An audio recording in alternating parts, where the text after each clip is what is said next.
The weekend is here, baseball fans are getting paid, and we just received an update about Tarek Skubal that could fundamentally reshape the entire offseason trade market and potentially hand the Los Angeles Dodgers the ace pitcher they've been desperately pursuing. This isn't just another arbitration story that gets resolved quietly behind closed doors. This is a record-breaking situation that's created unprecedented tension between one of baseball's best young pitchers and his team, and the fallout could determine whether the Dodgers add the final piece to what's already shaping up as another championship-caliber roster. The numbers being thrown around are absolutely staggering. The gap between player and team is historic. And the implications for teams like Los Angeles, who've been circling Skubal like sharks, could not be more significant. Before we dive into the Skubal situation and what it means for the Dodgers' championship aspirations, let's acknowledge some positive roster news coming out of Los Angeles.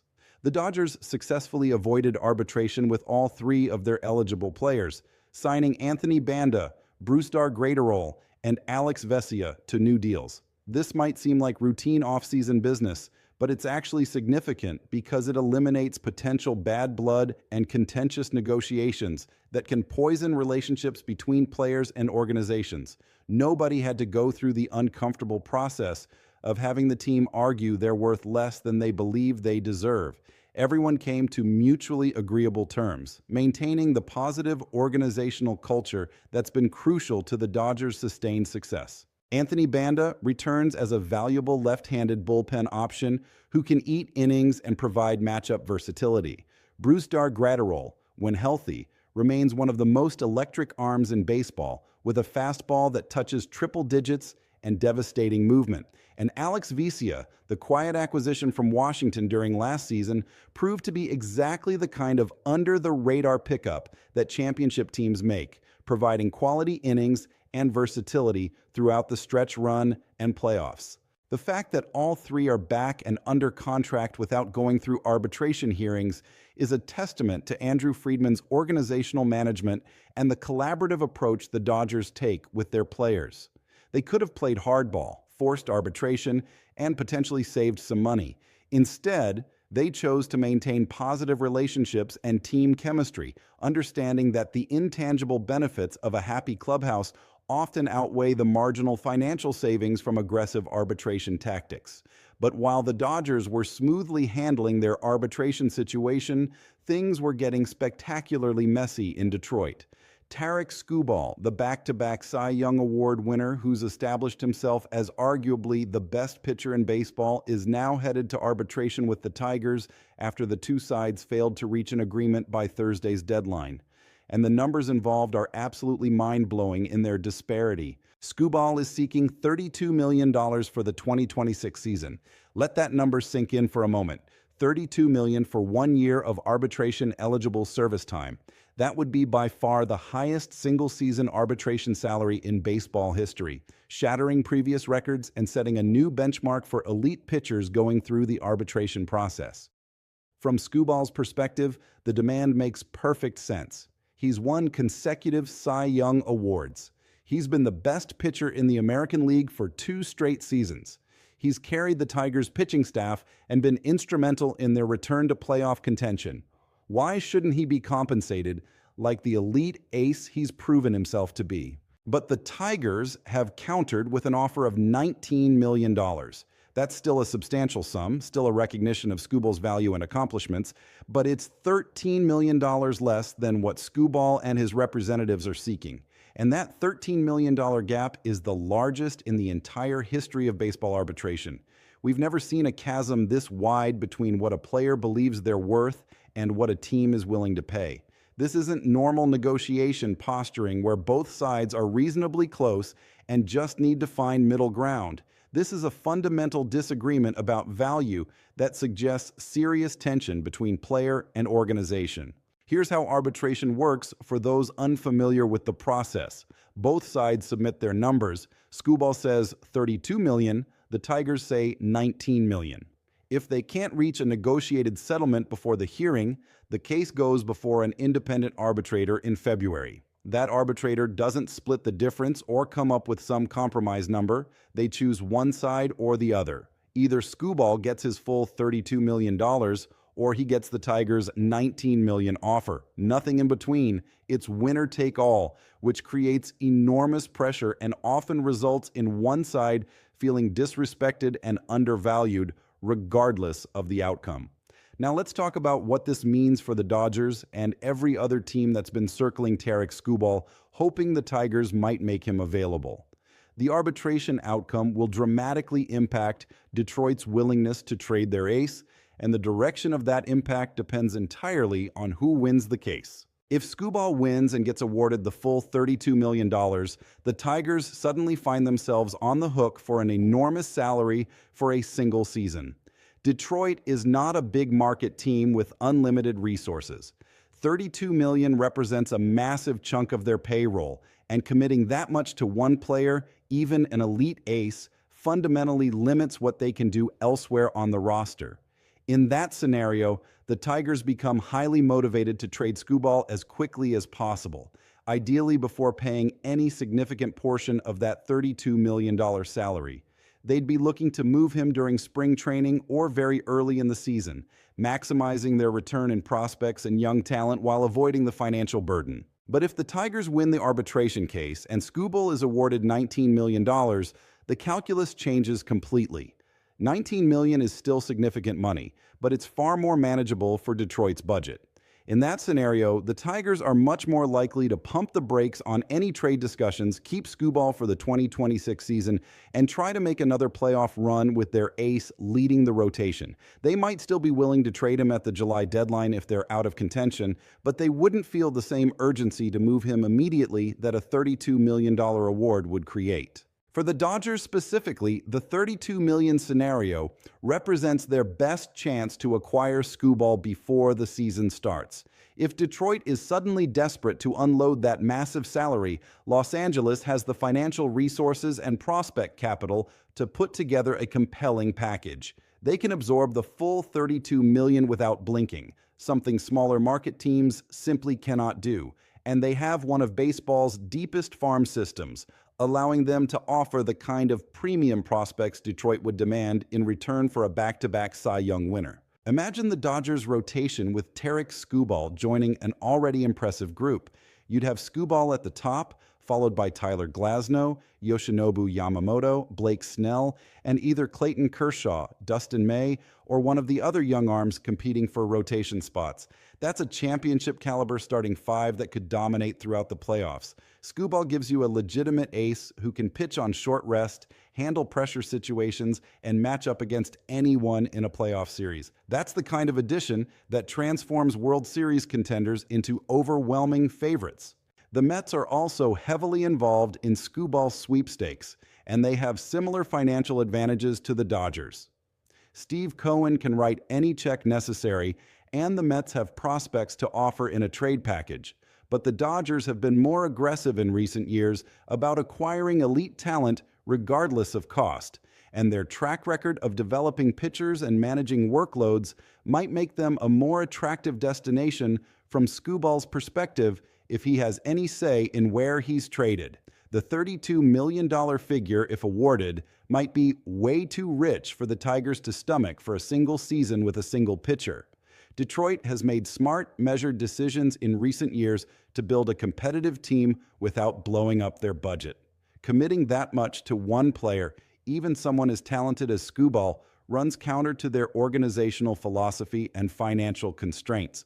The pressure to move him quickly and recoup value through prospects would be enormous. Meanwhile, the Dodgers continue exploring other options to upgrade their roster, particularly in the outfield where they're seeking a right fielder to complete their lineup. Kyle Tucker remains the dream scenario, a legitimate superstar who would immediately become one of the best players in baseball. But reports increasingly suggest Tucker is headed to Toronto, where the Blue Jays are making an aggressive push to add impact talent to their core. Cody Bellinger remains available, with the Yankees, Mets, and even a return to the Cubs all possible destinations. The Dodgers are interested, but haven't made the kind of aggressive offer that would blow away the competition. If both Tucker and Bellinger sign elsewhere, forcing Teoscar Hernandez to move to left field permanently, the Dodgers will need to identify alternative right field options. One intriguing possibility is Wilyer Abreu from the Boston Red Sox. Abreu is 27 years old in June, a Venezuelan outfielder from Maracaibo who's won back-to-back Gold Gloves in right field in 2024 and 2025.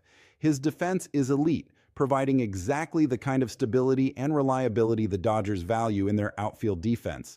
But Abreu isn't just a glove-first player. He's developed power in his bat, hitting 22 home runs last season for Boston after collecting 33 doubles the year before.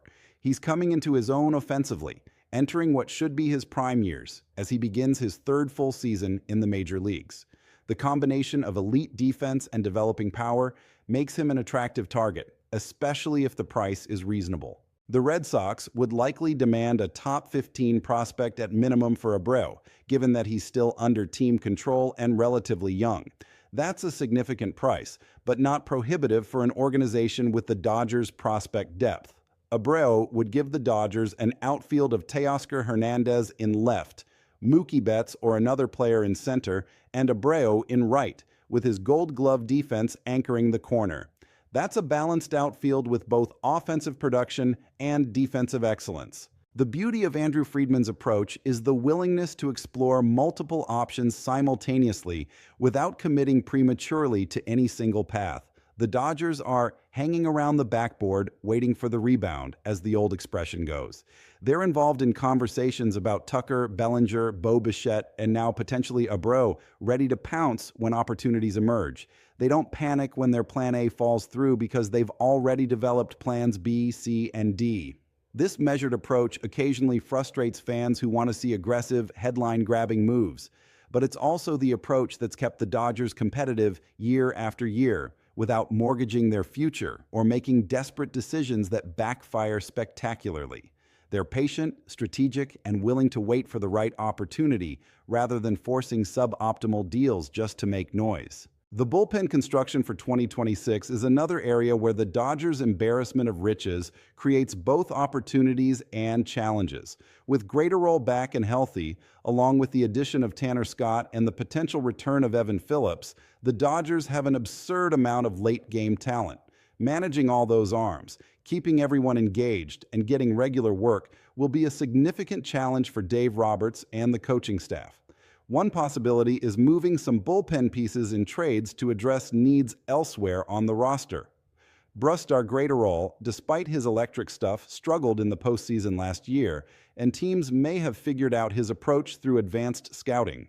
He still has tremendous value given his age and raw ability, but he might be expendable if the Dodgers can upgrade elsewhere. The same applies to some of the other relievers who have trade value but aren't necessarily irreplaceable, given organizational depth. Will Smith-Kline represents an interesting case study in how the Dodgers develop and utilize pitching talent. Kline was a relatively low-key contributor during the regular season, but he was absolutely crucial in the World Series, throwing 4 scoreless innings in that marathon 18-inning Game 3. That performance, keeping the Blue Jays at bay with 72 pitches and 5 strikeouts, set up Freddie Freeman's walk-off home run and gave the Dodgers momentum in the series. Kline has tremendous upside as a power right-handed reliever who can dominate in middle innings. The question is whether he has minor league options remaining, allowing the Dodgers to shuttle him between Oklahoma City and Los Angeles as needed, or whether he needs to stay on the major league roster all season. These roster management details matter enormously when you're trying to fit 20 pitchers onto a 40-man roster and still maintain flexibility. Speaking of Freddie Freeman, the casual mention that he has 2 walk-off home runs in World Series history deserves more attention. That's an incredibly rare and clutch accomplishment that cements Freeman's legacy as one of the great playoff performers of this generation. The man delivers in the biggest moments, and having that kind of veteran presence in your lineup is invaluable when October pressure intensifies. The Dodgers have something like 20 pitchers on their 40-man roster, including 8 or 9 starting pitchers, depending on how you count guys who might work in bulk relief roles. That depth is both a blessing and a curse. It's a blessing because injuries are inevitable, and having quality replacements ready to step in is crucial. It's a curse because roster management becomes incredibly complex, and someone's feelings are going to get hurt when talented players get designated for assignment or traded to create space for new acquisitions. The shuttle from Oklahoma City to Los Angeles working overtime is an annual reality for the Dodgers. Throughout the season, they'll constantly be moving pitchers up and down, managing workloads, addressing injuries, and optimizing matchups.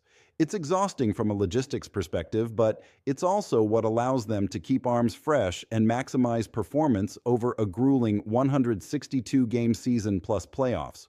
Returning to Tarik Skubal and the $32 million question, this situation bears watching closely over the next several weeks. The arbitration hearing will take place in February, and the decision will come relatively quickly after that. If Skubal wins, expect the trade rumors to intensify immediately as Detroit looks to move his contract. If the Tigers win, expect relative quiet on the Skubal front until at least the trade deadline, and possibly beyond if Detroit remains competitive. For Dodgers fans, the ideal scenario is Skubal winning his arbitration case, Detroit panicking about the salary commitment, and Los Angeles swooping in with a prospect package that satisfies the Tigers while adding a generational talent to an already loaded roster. That might be wishful thinking, but it's not impossible given the financial dynamics at play. The fact that Skubal is scheduled to pitch in the World Baseball Classic for Team USA adds another interesting wrinkle. He won't even be in Tigers camp during spring training, which might reduce some of the awkwardness and distraction surrounding the arbitration situation. He can focus on representing his country and pitching competitive baseball without dealing with constant questions about his contract situation and future in Detroit. That distance might actually be healthy for everyone involved. But it also means Skubal won't be building chemistry with Tigers teammates or working within Detroit's organizational infrastructure during a crucial development period. If he's ultimately going to be traded, that separation makes the transition easier for everyone. There's less emotional attachment, fewer relationships that need to be severed, less organizational disruption when the trade finally happens. $32 million for one season of a starting pitcher, even a back-to-back Cy Young winner, is genuinely high country territory as the old expression goes. It's rarefied air where only the absolute elite players operate. But Skubal has earned the right to ask for that compensation through his performance over the past 2 seasons. He's been the best pitcher in the American League and arguably the best pitcher in all of baseball. Why shouldn't he be paid accordingly? The Tigers, for their part, have legitimate concerns about setting a precedent and committing resources that could cripple their financial flexibility. $19 million is still an enormous salary that recognizes Skubal's value without breaking their budget. The $13 million gap represents a philosophical disagreement about how to value elite performance in the arbitration context. What would you do if you were the Tigers and Skubal wins the $32 million arbitration award? Do you immediately flip him for prospects and young talent, accepting that you can't afford to keep him and trying to maximize your return? Or do you bite the bullet, pay the salary for one season, and try to make another playoff run with your ace leading the rotation, knowing you'll have the trade deadline as a backup option if things go poorly? There's no obviously correct answer. Trading him immediately locks in a strong return, but potentially costs you a playoff berth. Keeping him for the season maximizes your competitive window, but risks losing him for nothing in free agency if you can't extend him and don't trade him before the deadline. It's a genuine organizational dilemma that will define Detroit's competitiveness for years to come. For the Dodgers and their fans, the answer is simple. Hope Skubal wins, hope Detroit panics, and hope Andrew Friedman can work his magic to bring a back-to-back Cy Young winner to Los Angeles. That would be the kind of move that transforms an already championship-caliber roster into an absolute juggernaut that's built to dominate for years. As we get closer to opening day on March 26, when the Dodgers host the Diamondbacks for another ring ceremony at Dodger Stadium, these roster questions will gradually resolve themselves.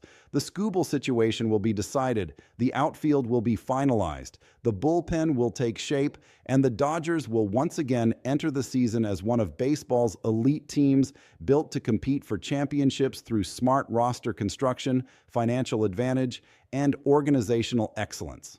The Tarik Skubal arbitration case is must-watch drama with enormous implications for multiple teams. Don't sleep on this story, because when that decision comes down in February, the entire trade market could shift overnight, and the Dodgers, patient and prepared as always, will be ready to capitalize on whatever opportunities emerge. What do you think? If you're the Tigers and Skubal wins the $32 million, do you trade him immediately or keep him for one more run? And if you're the Dodgers, what would you be willing to give up in prospects to land a back-to-back Cy Young winner? Drop your thoughts in the comments, hit that like button, subscribe to the channel, and let's keep this conversation going as we count down to opening day.